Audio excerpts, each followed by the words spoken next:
So jumping in here to, what makes up a truly composable system. And there's really kind of three components that you really, really have to focus on. Um, First one being modularity. Joel, you want to touch on this one? Yeah, I mean, something that's modular is kind of the antithesis of a monolith, where you have, one thing to rule them all. I think that, and one more thing about monoliths that I don't like is it sometimes it has things in there that you don't want or you don't like how it worked, and you can't pull it apart.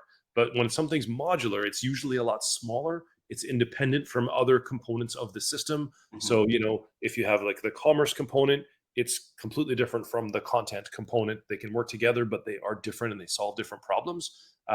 Again, should be swappable. Not every component is going to have the same features, though. So that's swappable. I always put with sort of like air quotes in Awesome, my head awesome. when it's because not all CMS systems are built the same. Not all commerce systems, search systems, they all have different features, and this is why there's so much sort of out there in terms of marketing for these things. But they are swappable, and we just went through it. So we probably should do a case study on that at some point, John, of our story that we just went through with our swapping out our CRM. But you can also add, you can remove a new system at any time. You can make these changes. So I think it makes you more dynamic with your business because of that modularity. You can test it, you can roll that out individually, you can verify that it's going to work, and you can track down problems more easily. I find because you can say, oh yeah, that's a content problem, or no, that's a commerce thing. The orders aren't going through from the website. Yeah, that's probably a commerce thing. Let's check in the commerce tool. Whereas with the monolithic system, it's really hard to find stuff. Yeah, I think one of the scariest parts of this need for composability is that people come in saying, I want a composable system. I pick this platform, this platform, this platform, this platform. I'm tying them all together now. And the way they tie them together really tightly couples them or does, hack some code that calls from one to the other. You actually lose this modularity if you develop and code it the wrong way. So people come in saying, I'm going to build a composable solution. I pick my platforms. I hand it off to someone to develop it. They develop it in a way that isn't a composable mindset in how they develop it. Are you really composable at that point? Because now you're locking systems in, you're tying them together, you lose this modularity, which means it's not a truly composable rollout. So just want to be clear, composability isn't just about picking a whole bunch of platforms and throwing it together and makes you composable. It's how you implement it as well. It's very important. And there's a lot of partners and system integrators I've been talking to lately. I was at Shop Talk, and there was a bunch there from the Mock Alliance I was talking to, and just how important it is to make sure that you develop it with composability in mind. Don't just throw the systems together and think you have composability. It really leans back on that to get true modularity. The other point is interoperability. So this is really, really key for composability, and actually where I see some of the largest growth coming in the composable space. So this is about standardization of how things work together, standard APIs. How do we get systems working together? Almost even what you said earlier, Joel, that the no code side of things, that, a lot of things that are helping in this is orchestration systems that are tying systems together and allowing you to swap them out very easily. I think this is going to solve the problem where a development team can take the modularity component of composability platforms and lock them together. If we get true interoperability, we'll be able to maintain that modularity, maintain a clean system where we can swap things in and out because of that standardization. And I see Vlad has a question about what does a stateless system mean? So a stateless system kind of means that it is independent. So the state of one, so let's say your e-commerce doesn't depend on the content management system for it to run. So they run independently. So one has its state over here, one has its state over there. So if they are too dependent on each other, this is when you lose modularity, and you probably tied together the interoperability too much. So it kind of ties into losing that composability.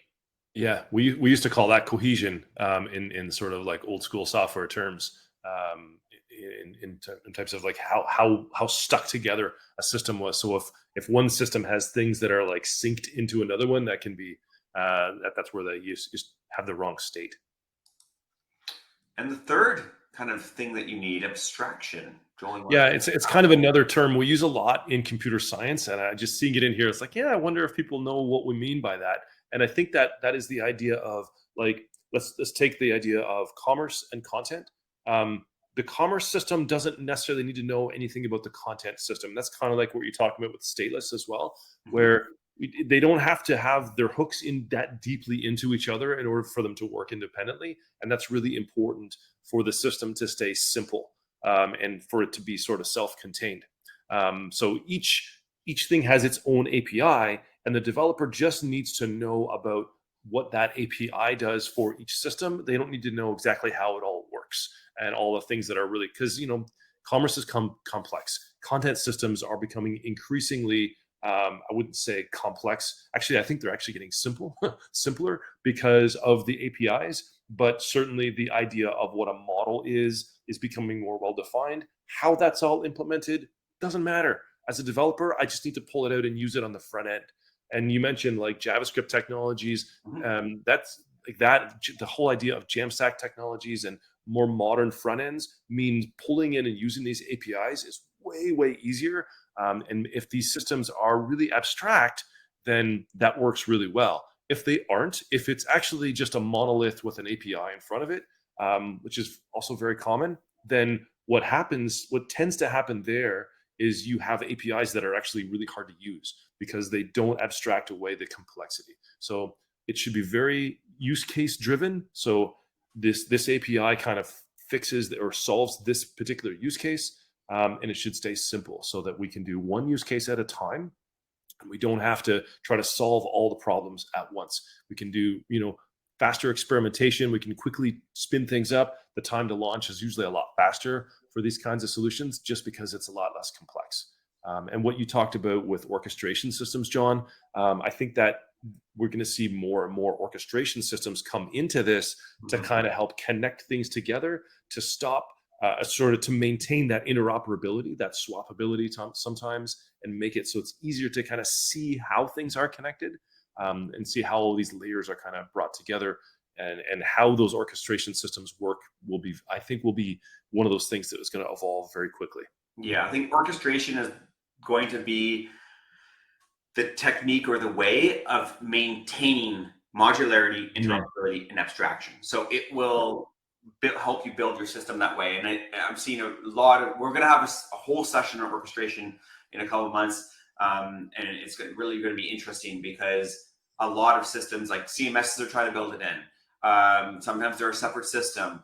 I'm seeing some e-commerce platforms starting to build it in. Like, all the systems kind of want to have some type of orchestration built into their platform, and there's also these dedicated systems as well. So it's really moving fast in terms of what's going on there, because people are coming in with the concept of composability, but not maintaining these three components, and they're actually losing some of the benefits, the true advantages of composability by doing that and building them that way. So orchestration is trying to maintain that structure of composability needs. Yeah, and it kind of leads me to like, so if the CMS is also the orchestration layer, is it maintaining true composability? I would argue that composability kind of sits on top, sorry, orchestration kind of sits on top of or around composability. And so it's interesting about where the orchestration layer kind of should be, and how we visualize it. So I'm interested to kind of dig into that further.